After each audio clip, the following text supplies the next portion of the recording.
ब्रह्मचर्य कोई एक व्रत नहीं, ये जीवन का एक संपूर्ण अनुशासन है। ये केवल शरीर को रोकने की बात नहीं है, ये मन, वाणी, दृष्टि, संकल्प सबका संयम है। ब्रह्मचर्य का अर्थ है ब्रह्म में विचरण, जहां मन हर क्षण, हर सांस में केवल परमात्मा की स्मृति में रहे, न किसी स्त्री का विचार, न किसी भोग की कल्पना। और जब मन ब्रह्म में टिकता है, तभी शरीर, वचन और कर्म भी उसी की ओर मुड़ते हैं। ब्रह्मचर्य की महिमा क्या है जानना चाहते हो? जिसने इसे निभा लिया वह राजर्षि भी बना, ऋषि भी बना और भगवान का साक्षात्कार भी किया। और जिसने इसे खो दिया, समझ लो सब कुछ खो दिया, विद्या, सेवा, तप, योग सब व्यर्थ हो जाता है। यदि ब्रह्मचर्य नहीं है, बच्चा तुम मंदिर का दीपक हो, लेकिन दीपक में घी ही ना हो, बाती जलती रहे कैसे? ब्रह्मचर्य वही घी है जो आत्मा की ज्योति को प्रज्वलित रखता है। और यदि वही घी नष्ट हो गया तो फिर केवल धुआं बचेगा, तेज नहीं। इसलिए पहले समझो कि ब्रह्मचर्य कोई दिखावा नहीं, ये कोई वस्त्र पहनने से, जटाएं बढ़ाने से या गले में माला डालने से नहीं आता। ये तब आता है जब मन में एक भी अशुद्ध भाव न उठे, जब नींद में भी भगवान का नाम चल रहा हो, जब एकांत में भी मन अपनी मर्यादा में खड़ा रहे। ब्रह्मचर्य का पालन न किया जाए तो क्या होता है? मन चंचल, बुद्धि भारी, विचार भ्रमित, संकल्प दुर्बल और अंत में साधना रसहीन हो जाती है। शरीर भी रोगी होता है और आत्मा भी बोझिल। इसलिए ये मत सोचना कि ये साधारण बात है, ये तो जीवन का मूल है। ब्रह्मचर्य वह भूमि है जिस पर साधना का वृक्ष फलता है। भूमि बंजर हो तो जब करो तब करो, कुछ नहीं फलेगा। और भूमि सिंची हुई हो तो एक भी नाम का फूल खिलेगा और भगवान तक पहुंचा देगा। बच्चा, ब्रह्मचर्य वह भूमि है, उसे मत सूखने देना। अब आगे हम देखेंगे कि वो कौन कौन सी आदतें हैं, वो कौन से विचार और स्थिति हैं जो ब्रह्मचर्य को नष्ट कर देती हैं और साधक को भीतर से खोखला कर देती है। लेकिन पहले संकल्प ले लो कि आज जो सुनेंगे उसे जीवन में उतारने का पूरा प्रयास करेंगे, नहीं तो केवल सुनकर भूल जाओगे और फिर वही पतन की राह चले जाओगे। पहला कारण, विपरीत लिंग का आकर्षण और संग से ब्रह्मचर्य कैसे टूटता है? बेटा, ब्रह्मचर्य सबसे पहले गिरता है नजरों से। जब आंखों ने देखना शुरू किया और मन ने टिकना शुरू किया, वहीं से गिरावट शुरू हो जाती है। विपरीत लिंग का आकर्षण स्वाभाविक है, लेकिन इस स्वाभाविकता में यदि तुमने निकटता बनाई तो फिर ब्रह्मचर्य नहीं बचेगा। ब्रह्मचर्य कोई बाहर का संस्कार नहीं है बेटा, ये तो अंदर की लौ है। और वह लौ तब बुझती है जब तुम अपने आकर्षण की दिशा नहीं पहचानते। मन किस ओर भागता है? तुम्हारा आकर्षण क्या केवल शरीर तक सीमित है या तुम्हारे अंदर भगवत स्मृति का प्रकाश है? ये स्वयं देखो। आज की दुनिया में संग का अर्थ केवल साथ बैठना नहीं है बेटा, अब तो चित्र, वीडियो, आवाज, संदेश सब संग हो गया है। और यही संग धीरे धीरे चित्त को दूषित करता है। बात करते करते, हंसते हंसते एक स्पर्श, एक दृष्टि और ब्रह्मचर्य की नींव दरक जाती है। कई बार तुम सोचते हो बस सेवा कर रहे हैं, कुछ गलत नहीं कर रहे, लेकिन बेटा माया सेवा के वेश में सबसे बड़ा जाल बिछाती है। तुम्हें पता भी नहीं चलेगा और भाव पैदा हो जाएंगे। सेवा का भाव कब मोह में बदल गया, कब ममता बन गई और कब तुम उस आकर्षण की गिरफ्त में आ गए, ये मन का खेल है। इसीलिए हमने कहा विपरीत लिंग से एकांत में संवाद नहीं, उनके सामने हंसी मजाक नहीं, और नहीं मन में उनके प्रति कोई चमत्कारी भावना। चाहे वह माता हो, बहन हो, कन्या हो, सब में भगवत स्वरूप देखो, अन्यथा तुम्हारा ही पतन होगा। बेटा, महापुरुषों ने क्यों कहा कि चौथ के चंद्रमा की तरह नारी लीलाओं से दूर रहो? क्योंकि चंद्रमा की ओर यदि एक बार ध्यान गया तो कलंक तुम्हारे चित्त पर लग जाएगा। ये कोई स्त्री की निंदा नहीं है, ये तुम्हारे मन की रक्षा की बात है। जो भाव अभी शुद्ध है वही कल अपवित्र न बन जाए, इसीलिए सावधानी। ब्रह्मचारी को कभी भी यह भ्रम नहीं पालना चाहिए कि वह अब स्थिर हो गया है, क्योंकि जब भी तुम ये सोचते हो कि अब कुछ नहीं होगा, माया उसी समय सबसे सुंदर रूप लेकर सामने आती है, और यदि संग में आ गए तो पहले हृदय गंदा होगा, फिर इंद्रियां बेकाबू होंगी और फिर सब कुछ बह जाएगा। बेटा, विपरीत लिंग का आकर्षण तब तक हानि नहीं करता जब तक तुम उससे दूर हो, लेकिन एक बार आकर्षण को पोषण देना शुरू किया तो फिर तुम साधक नहीं रह जाते। तुम्हारा मन साधना से हटकर शरीर की दिशा में दौड़ने लगता है, और यही ब्रह्मचर्य का सबसे पहला पतन है। इसलिए नियम बना लो, अकेले में बातचीत नहीं, चित्र नहीं देखना, मोबाइल पर देर रात संवाद नहीं, और सेवा करते समय मन में पूर्ण भक्ति और शुद्ध भावना रखनी। नहीं तो बेटा, सेवा भी मोह का द्वार बन। दूसरा कारण, काम चिंतन और मन की मथानी से ब्रह्मचर्य कैसे नष्ट होता है। बेटा, जब हम बाहर से सब संयमित होते हैं, वाणी, दृष्टि, आहार, व्यवहार, लेकिन भीतर से काम का चिंतन करते रहते हैं, तो वह भीतर की आग धीरे धीरे हमारे ब्रह्मचर्य को भस्म कर देती है। देख बेटा, यह शरीर केवल 5 तत्वों का ढांचा है, लेकिन इसका संचालन मन करता है। और ये मन जब बार बार काम की दिशा में सोचने लगता है तो वह एक प्रकार से चरण करता है, मथता है। जैसे मथानी दही को मथती है और मक्खन निकालती है, वैसे ही ये मन विचारों को मथकर भीतर से वीर्य को तोड़ता है। बाहर से कुछ न हो, लेकिन भीतर ही भीतर सब बह जाता है। तू सोचता है मैंने कोई पाप नहीं किया, किसी को देखा नहीं, कोई कार्य नहीं किया, लेकिन बेटा अगर तू गहरे काम विचारों में डूब गया तो समझ ले मन की मथानी ने वीर्य को खींच लिया, और फिर वह स्वप्न दोष में, लघु शंका में, किसी न किसी रूप में शरीर से बाहर निकल ही जाएगा। ब्रह्मचर्य कोई क्रिया मात्र नहीं है, ये मन की एकाग्रता है। यदि वह कामनाओं में चंचल हुआ तो फिर शरीर की सारी शक्ति जो ऊपर उठनी थी वह नीचे गिर जाती है। यही अधोग मन है और यही पतन है। महापुरुष कहते हैं, ध्यातो विषान पुंस संगस्ते शुपजायते, संगात संजायते कामः, कामात क्रोधो भिजायते।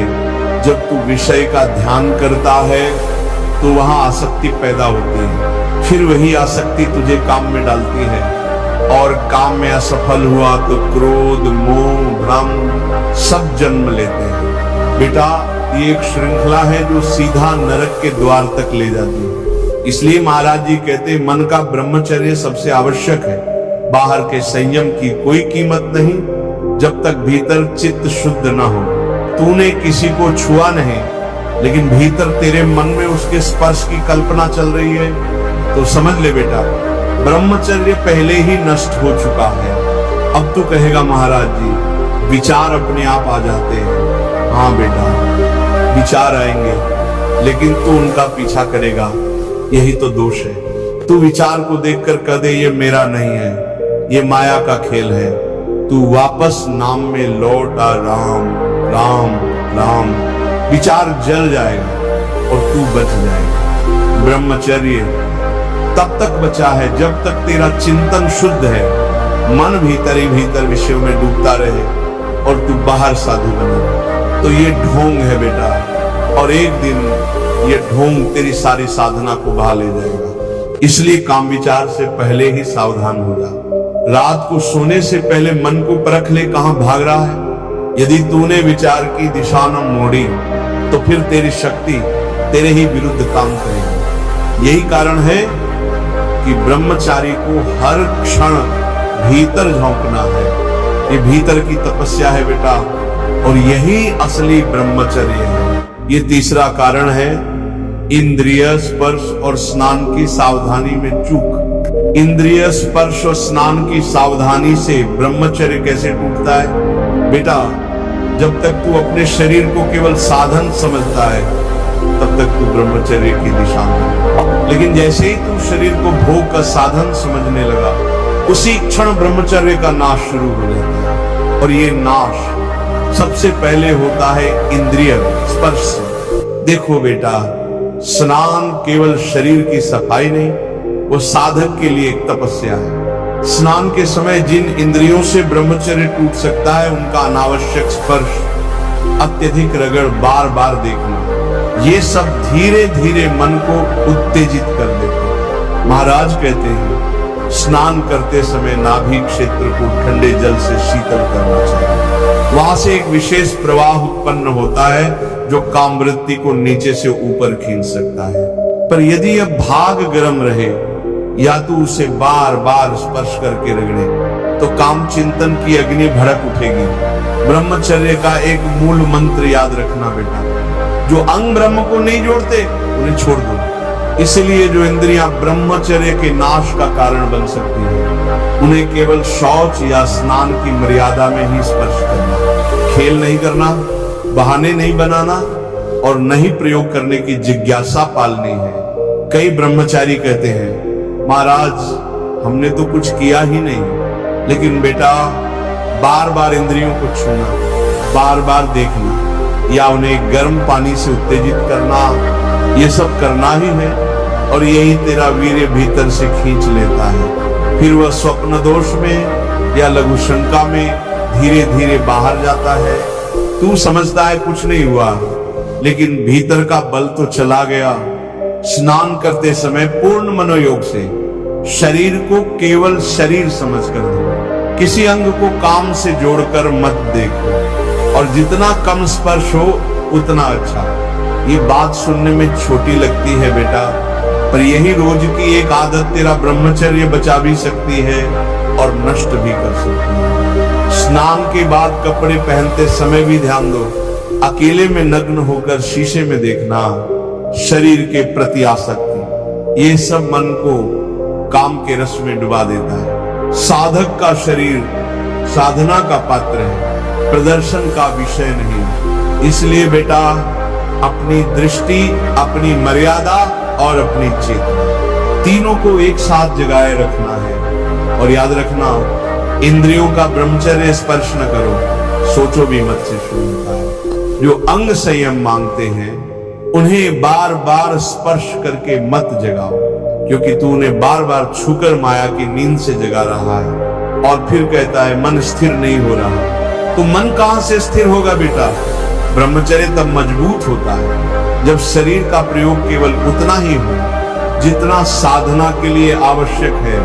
न ज्यादा सजावट, न ज्यादा सेवा अपने ही शरीर की, केवल भगवान के लिए शरीर है, ये समझना ही सच्चा ब्रह्मचर्य है। बेटा अब ये बातों को केवल सुनकर मत रह जाना, इनको जीवन में उतारना, तभी भीतर कुछ बदलेगा।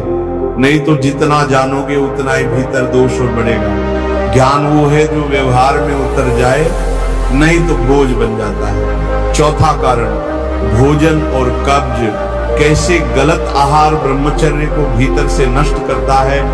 बेटा भोजन साधक का ईंधन है, जैसा खाएगा वैसा सोचेगा और जैसा सोचेगा वैसा बनेगा। तू सोचता है कि केवल आंखों से देखना, मन से सोचना ब्रह्मचर्य तोड़ता है, लेकिन नहीं बेटा, भोजन भी उतना ही बड़ा कारण है। अगर तू गरिष्ठ खाएगा, खटाई, तला हुआ, मिठाइयां खाएगा, तो भीतर का जठराग्नि गड़बड़ा जाएगी और वही जठराग्नि जब दूषित होती है तो कामाग्नि में बदल जाती है। फिर तू रोएगा, गिड़गिड़ाएगा कि महाराज काम वृत्ति क्यों चढ़ती है। अरे बेटा वो तो तूने थाली में ही परोसी थी। कब्ज का मतलब क्या है जानते हो? शरीर में जहर जमा हो रहा है, मल समय पर बाहर नहीं आया तो मन भी भारी हो गया, शरीर भी सुस्त। फिर तू सोचेगा, फिर लेटेगा, फिर कल्पनाएं आएंगी और फिर ब्रह्मचर्य भीतर से हिल जाएगा। इसलिए कहा गया है साधक को सुपाच्य, हल्का, सात्विक भोजन करना चाहिए।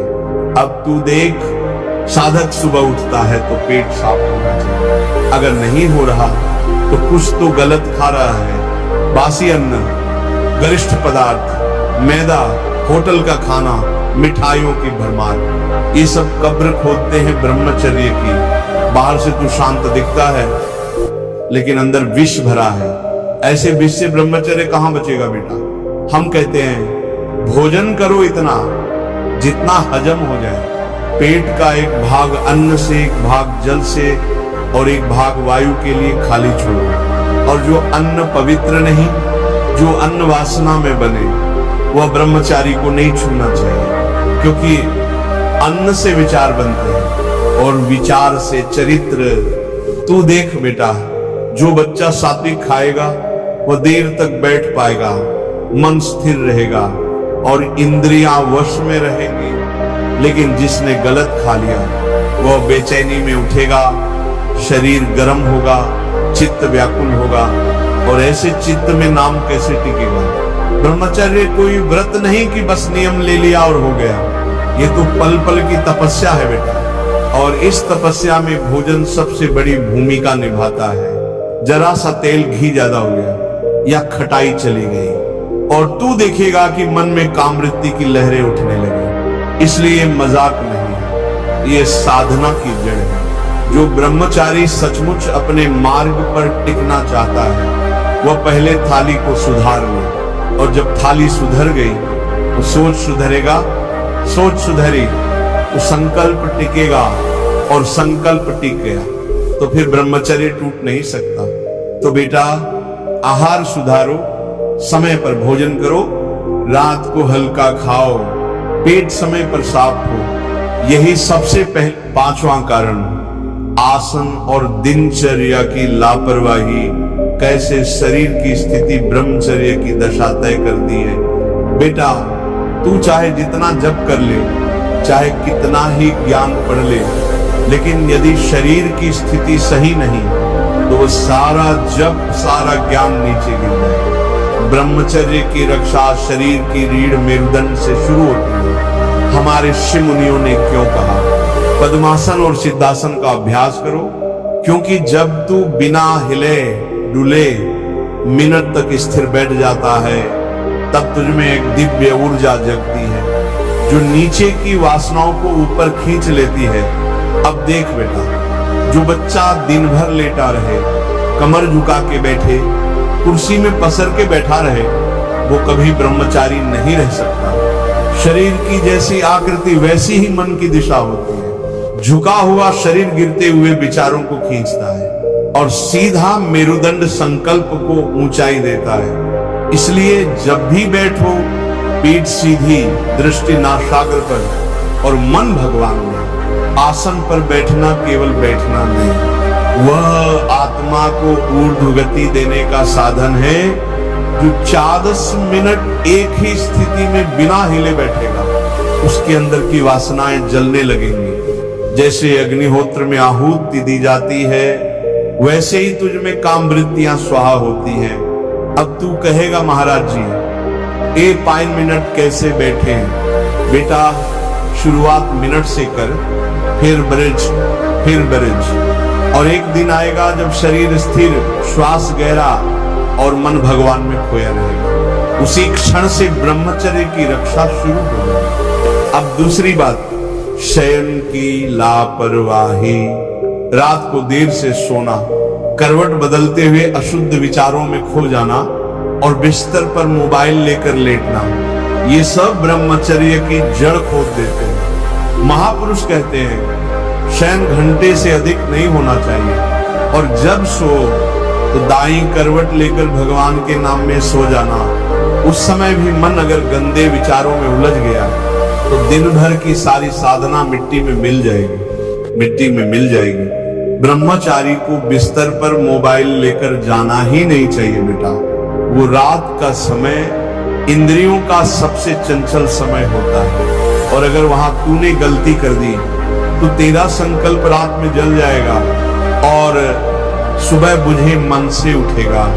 इसीलिए महाराज जी कहते हैं सही दिनचर्या, सही आसन और सही शयन, ये 3 स्तंभ हैं ब्रह्मचर्य के। इन्हें हिला दिया तो तू लाख नियम ले ले, लेकिन भीतर की निम्न कमजोर रहेगी। बेटा, अब हम बात करेंगे उस छठे कारण की जो बहुत साधकों का ब्रह्मचर्य चुपचाप नष्ट कर देता है, और वो है नींद के समय की लापरवाही। यानी रात्रि का समय जब शरीर शिथिल होता है लेकिन मन सबसे ज्यादा सक्रिय और चंचल हो जाता है। बेटा, साधक जब जागता है तो सावधान होता है, पर जैसे ही बिस्तर पर जाता है समझता है कि अब नींद आ जाएगी, अब साधना की जरूरत नहीं है। यही वो चूक करता है। रात्रि का समय इंद्रियों के सोने का नहीं, इंद्रियों के सबसे अधिक चंचल होने का समय है। दिन भर का जो भी देखा, सुना, सोचा, वो सब रात को फिल्म बनकर चलेगा। और यदि रात्रि से पहले मन पर अंकुश नहीं रखा तो वही विचार स्वप्न दोष बनकर ब्रह्मचर्य को बहा ले जाएंगे। इसलिए महाराज कहते हैं, सोने से पहले मन का द्वार बंद कर दो। कैसे? राम नाम जपते हुए सो, भगवान का स्वरूप आंखों में भर दो, मारी करवट विदाई रखो, जिससे दिल पर दबाव न पड़े और स्वप्न का प्रभाव कम हो। यही छोटी छोटी बातें साधना को बचा लेती हैं। बेटा, ये जो मोबाइल है ना, यही सबसे बड़ा भस्मासुर है रात्रि का। कोई कहे सत्संग सुन रहा हूं, पर सत्संग के बहाने आंखें चित्रों में चली गई, मन किसी रूप में उलझ गया और रात को विचार बन गए, फिर वही विचार रात्रि में बहाव बन जाएंगे। सच्चा ब्रह्मचारी वही है जो रात में भी सजग सोए। ऐसा नहीं कि नींद में तू कुछ भी देखे और कहे मैं तो बस सो रहा था। बेटा, नींद में जो होता है वो दिन की तैयारी का परिणाम है। दिन भर भगवान में डूबा रहा तो रात को भी सपनों में ठाकुर जी ही आएंगे, लेकिन दिन भर दुनिया में डूबा रहा, मोबाइल, टीवी, भाव, स्पर्श, कल्पनाओं में, तो फिर रात को स्वप्न दोष होकर ही रहेगा। स्वप्न दोष कोई केवल शारीरिक विषय नहीं है बेटा, ये चेतना के गिरने का संकेत है। और जो बार बार होता है वो शक्ति को भीतर से सुखा देता है। एक समय ऐसा आता है कि फिर ध्यान टिकता ही नहीं, नाम में रस आता ही नहीं, बैठने में शांति मिलती ही नहीं, क्योंकि भीतर का तेल ही समाप्त हो गया। तो क्या करें बेटा? दिन भर सत्संग, शुद्ध विचार, भगवान का स्मरण रखें, रात्रि को भोजन हल्का करें, शयन से पहले मोबाइल बिल्कुल दूर कर दें, राम नाम जपते जपते ठाकुर जी के चरणों में सो जाए। और अगर ऐसा करते रहे तो रात ब्रह्मचर्य की रक्षा करने वाली बनेगी। बेटा, दिन की साधना और रात की सजगता, यही दो पहरेदार हैं ब्रह्मचर्य के। कोई एक भी सो गया तो जीवन भर की कमाई लुट सकती है। इसलिए सोते समय भी राम नाम को मत छोड़ो, वही तुझे नींद में भी बचाएगा। और सुबह फिर बेटा, अब हम एक बहुत गूढ़ और खतरनाक कारण की चर्चा करने जा रहे हैं, जो साधक को बहुत मीठे तरीके से फंसाता है और ब्रह्मचर्य को भीतर से चुपचाप निगल जाता है। ये कारण है विपरीत आकर्षण से मिली सुविधाएं, यानी स्त्री या पुरुष के मधुर व्यवहार, सेवा, आकर्षण या प्रशंसा से उत्पन्न मोह, जो पहले सम्मान लगता है फिर लगाव बन जाता है और अंत में ब्रह्मचर्य नष्ट हो जाता है। सातवां कारण, विपरीत आकर्षण से मिली सुविधाएं ब्रह्मचर्य को कैसे तोड़ती हैं। बेटा, जब साधक ब्रह्मचर्य का व्रत लेता है तो माया उसके जीवन में बहुत मीठे जाल बुनती है। ये जाल चाकू की तरह नहीं आता, ये शहद की तरह आता है। सेवा के रूप में, प्रशंसा के रूप में, भावुक संवाद के रूप में। और जब साधक चूक जाता है तब उसी मीठे जाल में फंस कर गिर जाता है। बेटा, तूने यदि संकल्प लिया है कि मैं आजीवन ब्रह्मचारी रहूंगा, तो तुझे 100% निश्चित मानना चाहिए कि एक दिन माया तुम्हें सर्व सुविधा संपन्न परीक्षा में डालेगी। तू सोचेगा सब कुछ तो ठीक है, पर भीतर ही भीतर उस सुविधा का मोह तुझ में लग रहा है।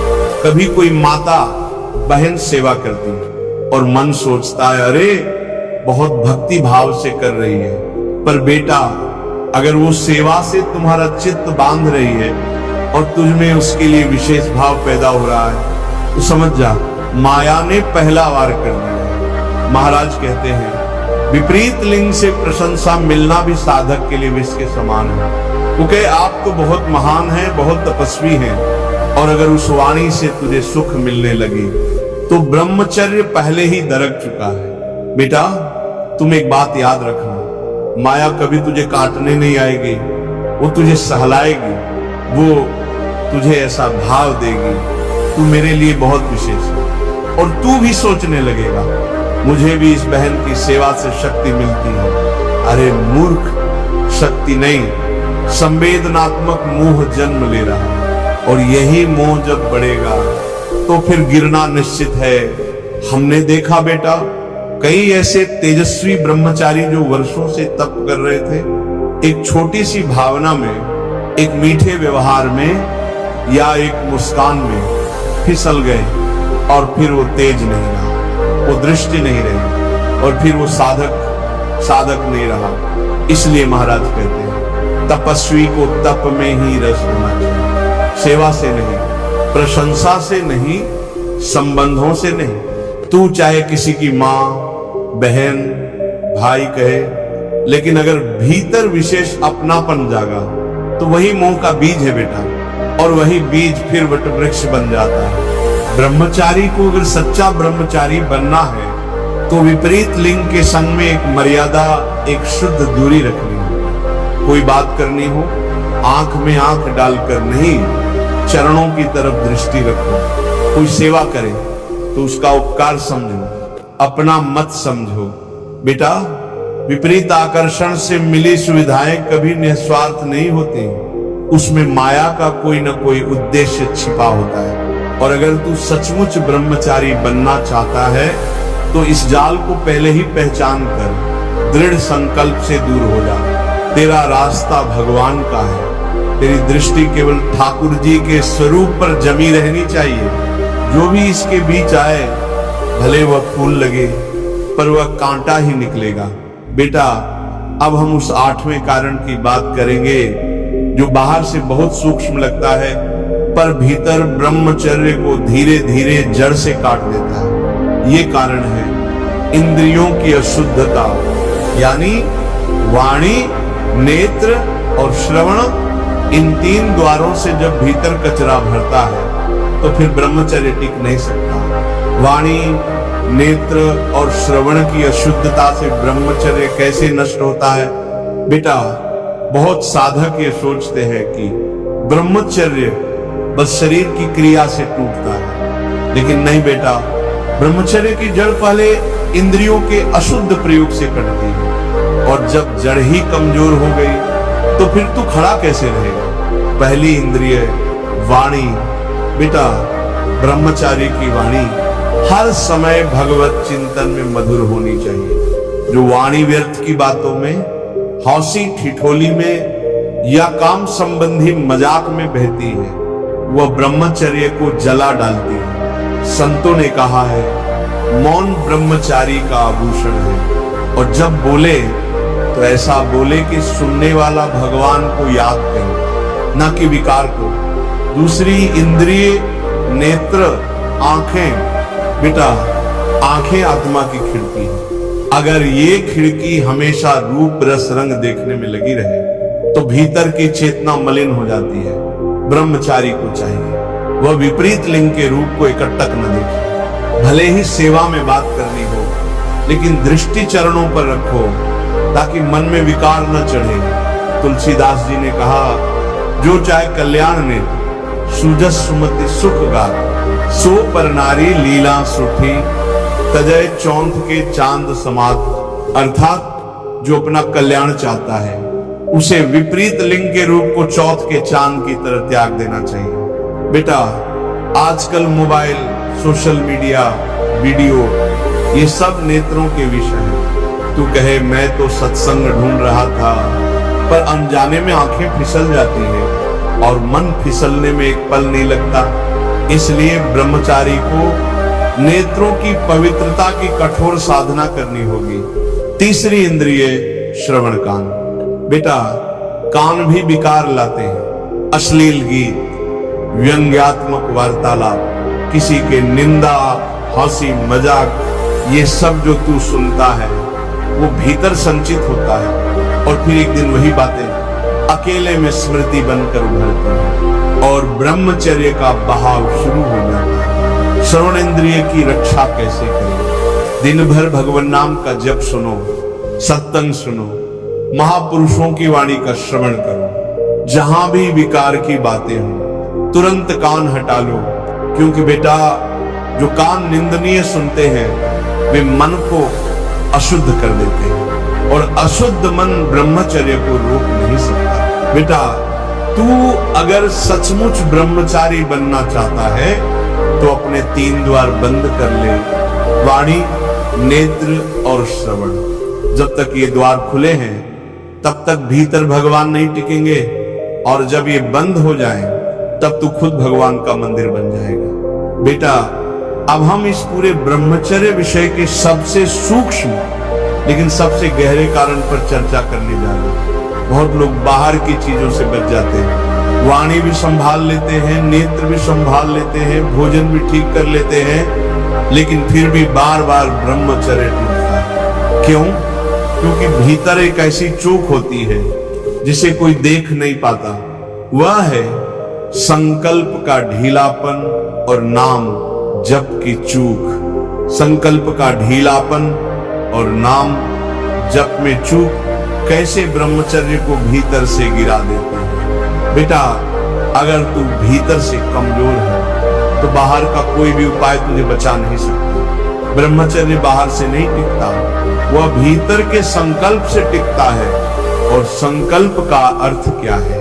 हर स्थिति में मैं ब्रह्मचारी हूं, यह स्मृति जीवित रहे। लेकिन जैसे ही तू ढीला पड़ा, जैसे ही तूने कहा चलो एक दिन नहीं जपा तो क्या हुआ, उसी क्षण से ब्रह्मचर्य गिरने लगता है। बेटा, नाम जप ब्रह्मचर्य की आत्मा है। जब तक नाम जप चल रहा है तब तक मन का हर विकार जलता है, पर जैसे ही तूने नाम छोड़ा मन तुरंत इंद्रियों के पीछे भागने लगेगा। ब्रह्मचारी वही है जो दिन भर राम राम में तल्लीन है। जिसको कोई देखे और कहे ये तो भगवान के ध्यान में खोया रहता है। अब तू कहेगा महाराज जी कभी मन नहीं लगता, कभी नींद आ जाती है, कभी ध्यान टूट जाता है। बेटा, मन तो लगेगा ही नहीं जब तक तू जबरदस्ती नहीं करेगा, और ये जबरदस्ती ही साधना। नाम जब तो जैसे सूरज है, जब तक सूरज निकला है अंधेरा पास नहीं आता, लेकिन जैसे ही तूने नाम बंद किया अंधकार तेरे भीतर उतर जाता है, और वही अंधकार धीरे धीरे काम, विकार, मोह बन जाता है। ब्रह्मचर्य को कोई बाहर से नहीं छीन सकता, लेकिन तू खुद उसे छोड़ सकता है। जब तू नाम जप में चूक करता है, जब तू रोज रोज थोड़ा थोड़ा जप छोड़ता है, थोड़ी थोड़ी देर ध्यान छोड़ता है, तो समझ लेना तेरी रक्षा करने वाली शक्ति ही कम होगी। फिर एक दिन एक हल्का सादृश्य, एक भावुक सी बात और तू भीतर से बह जाएगा। इसलिए बेटा, रोज एक निश्चित समय बैठकर नाम जप कर ब्रह्मचर्य का संकल्प नित्य प्रातः दोहराना चाहिए। दिन में स्वयं से कह मैं ब्रह्मचारी हूं, मैं ब्रह्म को चाहता हूं। और जब भी मन डगमगाए तुरंत ठाकुर जी को पुकार नाम में लग जा। क्योंकि बेटा, जिस दिन तू नाम जप में लगातार टिक जाएगा उसी दिन से तेरे विकार खुद भागने लगेंगे। वो कोई युद्ध नहीं करना पड़ेगा, बस तू भगवान में टिक जा।